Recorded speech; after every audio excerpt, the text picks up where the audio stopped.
And Nightingale is by far my favorite bakery. Pretty much always have to wait in line. There's usually at least 5 or 6 people waiting to get in. The line's actually short.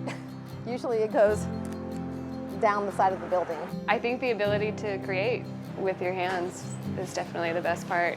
That skill of being able to make something from scratch, and that's my favorite part.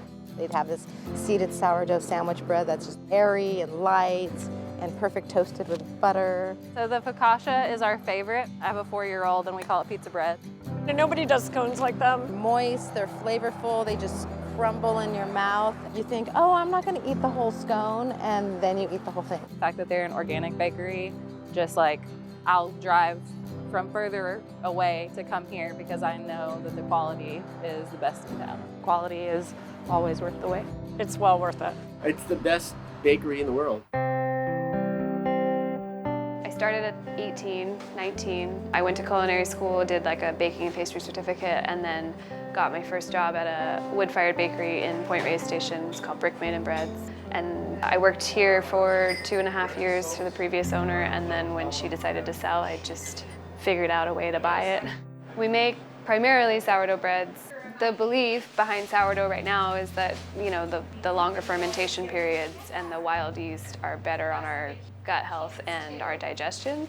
So we do a lot of overnight fermentation and slow fermentation for that reason, and also just for flavor. We do a little bit of focaccia. We do a lot of seasonal items, seasonal focaccias with different local veggies, etc. on top. We make a French baguette. Having those daily specials, it's kind of like it brings people back. Babka on Thursday, the brioche bun with like a whipped cream filling, Saturday cinnamon rolls, and Sunday scones. Sunday is so special because it's the only day they have scones, and they have 4 different kinds of scones. Change them every week. 3 sweets and a savory. They're delicious, and we like to try all of them when we can. Yeah.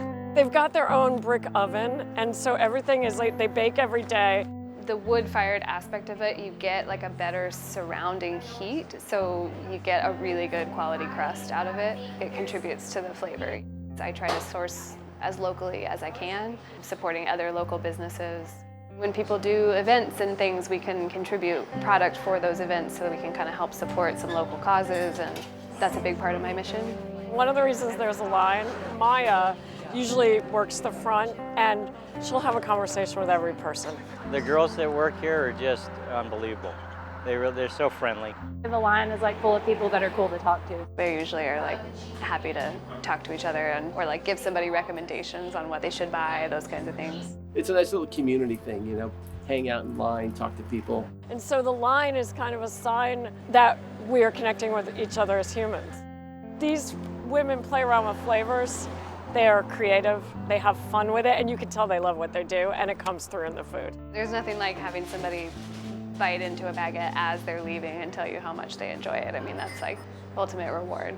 It really is a great addition to the community because it's bringing the people, it's bringing warmth and just goodness. And tasty flavors. Tasty flavors.